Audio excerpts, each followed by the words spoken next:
12월 5일 말씀으로 여는 하루. 오늘 본문은 역대하 26장 1절에서 23절까지의 말씀입니다. 유다 온 백성이 나이가 16세 된 우시야를 세워 그의 아버지 아마샤를 대신하여 왕으로 삼으니 아마샤 왕이 그의 열조들의 묘실에 놓은 후에 우시야가 엘롯을 건축하여 유다에 돌렸더라. 오시야가 왕위에 오를 때에 나이가 16세라 예루살렘에서 52년간 다스리니라. 그의 어머니의 이름은 여골리하요 예루살렘 사람이더라. 오시야가 그의 아버지 아마샤의 모든 행위대로 여호와 보시기에 정직하게 행하며 하나님의 묵시를 밝히 아는 스가랴가 사는 날에 하나님을 찾았고 그가 여호와를 찾을 동안에는 하나님이 형통하게 하셨더라. 오시야가 나가서 블레셋 사람들과 싸우고 바드 성벽과 야분의 성벽과 아스 성벽을 헐고 아스돗 땅과 블레셋 사람들 가운데에 성읍들을 건축하매 하나님이 그를 도우사 블레셋 사람들과 구르바 아래 거주하는 아라비아 사람들과 마온 사람들을 치게 하신지라.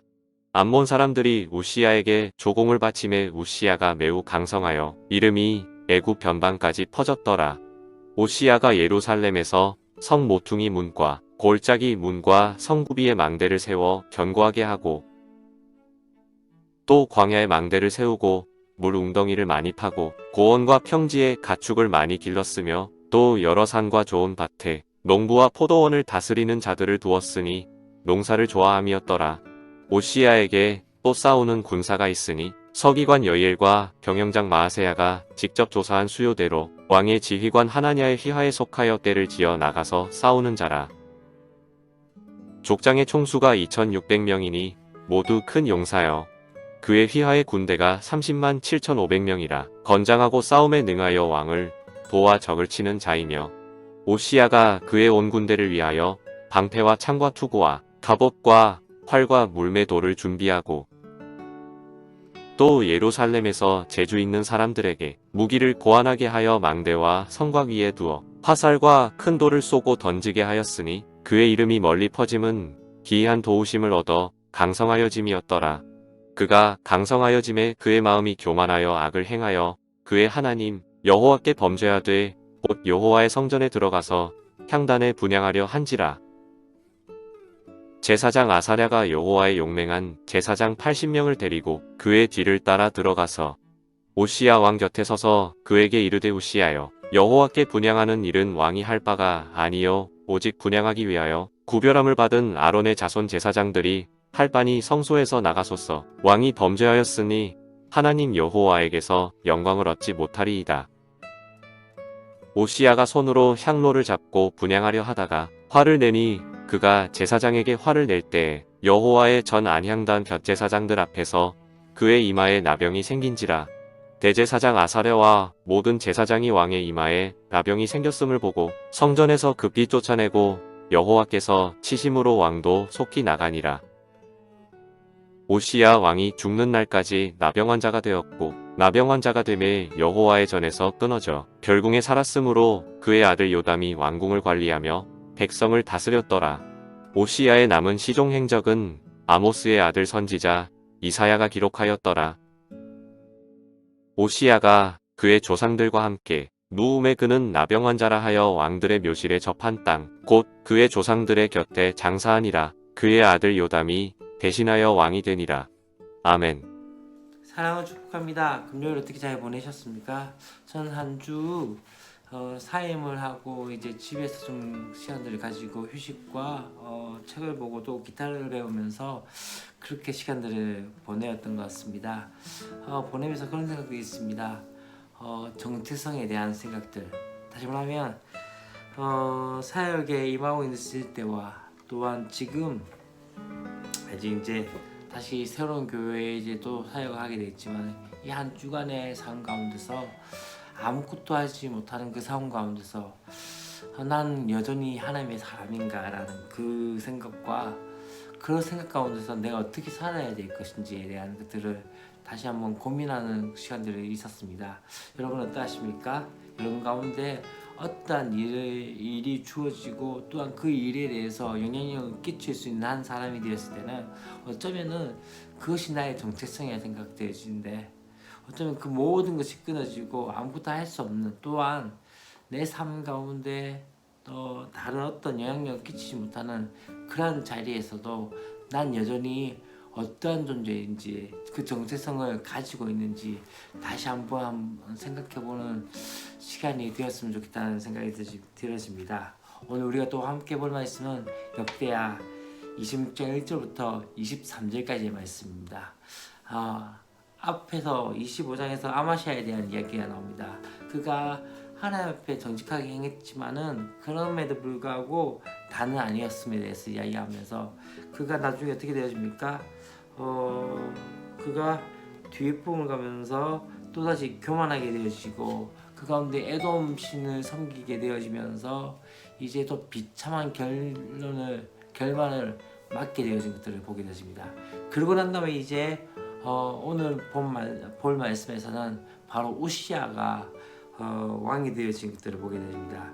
그 우시아에 대한 첫 번째 평가가 어떻게 나오기 시작합니까? 그렇게 이야기합니다. 우시아가 그의 아버지 아마샤의 모든 행위대로 여호와 보시기에 정직하게 행하며 라고 이야기하고 있습니다. 그리고 또 하나님의 묵시를 밝히 아는 스가랴가 사는 날에 하나님을 찾았고 그가 여호와를 찾을 동안에는 하나님이 형통하게 하셨더라 라고 말씀합니다. 다시 말하면 첫 번째 이야기한 것은 그가 하나님을 찾았다라고 이야기하고 있는 것들을 보게 됐습니다. 하나님을 계속적으로 찾고 또한 하나님 앞에 여호와 보시기에 정직하게 행했던 것을 보게 됩니다. 특별히 5절 말씀에 참 중요한 것 중에 하나는 하나님의 묵시를 밝게 하는 스가랴가 함께 있을 때 마치 어떠합니까? 바로 어쩌면은 요아스에게 요야다라는 제사장이 있었던 것처럼 이 우시아에게도 어떠한 사람이 있었습니까? 스가랴가 있었기 때문에 그 스가랴가 하나님께서 원하는 그 뜻과 그 길을 알려주고 그렇게 가게 되어지면서 어떻게 합니까? 그가 여호와를 찾을 동안에는 하나님이 형통하게 하셨더라라고 말씀을 하기 시작하죠. 곧 무엇을 의미합니까? 하나님을 찾는 사람에게는 형통하게 하시는 그 은혜를 맛보게 되었습니다. 이제 또 나중에는 보겠지만 그것은 나중에 이야기하겠습니다. 그렇게 되어지고 난 다음에 6절부터 15절까지 말씀 가운데 이제 이 우시아를 통해서 어떻게 하나님께서 나라를 부강하게 만드신지에 대해서 이야기합니다. 첫 번째는 어떤 것입니까?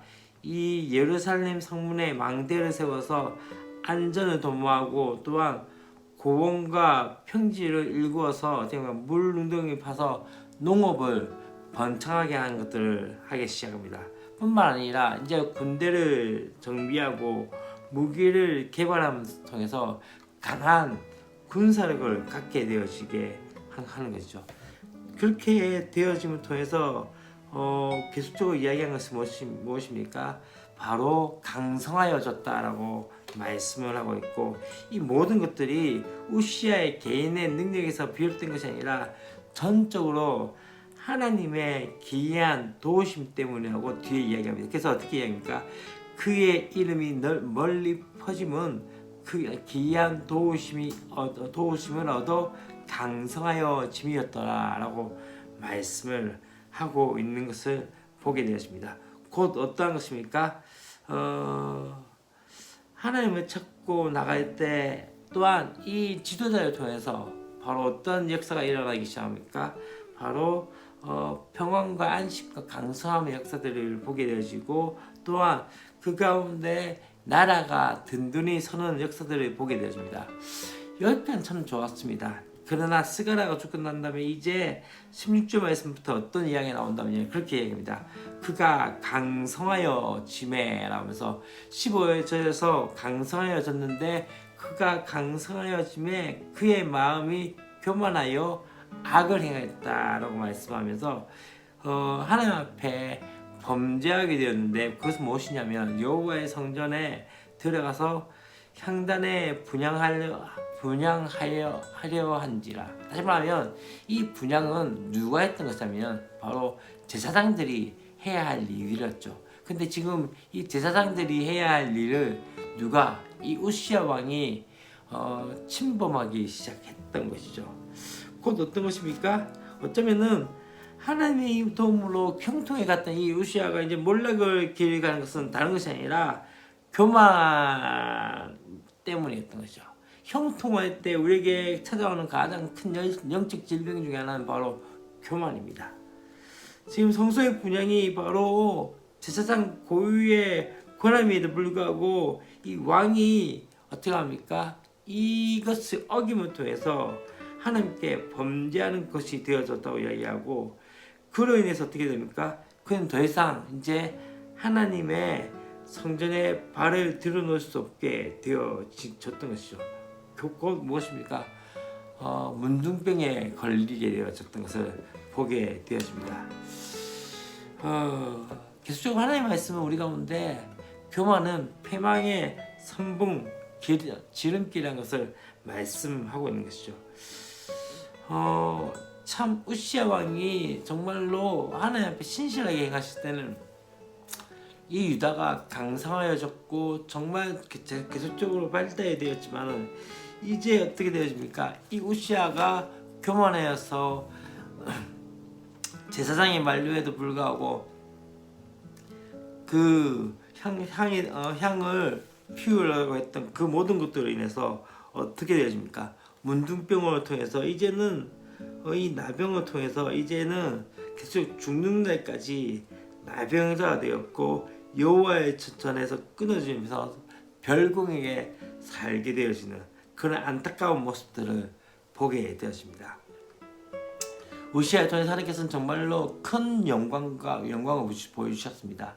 바로 어떤 사람이 있다면 스가랴를 통해서 그 옆에 함께 스가랴를 통해서 계속적으로 하나님 앞에 신실하게 섰음에도 불구하고 이제 나라가 강성하여지고 자유되었을 때, 부흥하였을 때, 그때는 이 우시야가 교만해졌기 때문에 이제는 나병으로 그렇게 생애를 맞이할 수밖에 없는, 비참한 생활을 맞이할 수밖에 없는 맞이할 수밖에 없는 것을 보게 되었습니다. 사랑하는 여러분, 잘 될 때 조심해야 됩니다. 다시 말하면 내가 무엇인가 되어진다고 생각하고 내가 무엇인가 잘 이루어지고 하나님께서 좋은 걸 주신다고 생각할 때 그때가 가장 넘어지기 쉽고 그때가 가장 교만해지기 쉽고 그때가 가장 하나님을 멀리할 수 있는 상황이라는 것을 아시고, 다시 한번 나의 믿음 가운데 지금 잘 되고 있고 뭔가 평탄하게 되어질 때 그때 다시 한번 돌이켜서 하나님과의 관계를 다시 한번 되짚어보는 저와 여러분이 되었으면 좋겠습니다. 기도하겠습니다. 하나님 아버지 감사합니다. 우시야 왕을 통해서 우리가 다시 한번 바라봤던 것처럼 그가 연약하고 힘이 없을 때, 또한 그 옆에 스가랴라는 선지자를 통해서 또한 하나님의 말씀이 선포되어지고, 또한 그렇게 배움과 멘토가 있음을 통해서 하나님, 그가 하나님을 찾게 되어졌고, 그런 말미암아 형통과 강성의 역사가 있었음에도 불구하고 그 형통과 강성함이 도리어 이제는 우시야를 찌르는 교만이 되어졌던 것을 보게 되어지고, 또한 그로 인해서 그가 범하지 말아야 될, 그가 침범하지 말아야 할 그 제사장의 역할까지 침범함을 말미암아 나병으로서 그렇게 일생을 마감한 것을 보았습니다. 다시 한번 나의 삶 가운데 하나님의 뜻을 이루는 은혜가 있게 하시고 하나님의 뜻을 바라볼 수 있는 역사들이 있게 하여 주시옵소서. 주 예수 그리스도의 이름으로 기도합니다. 아멘.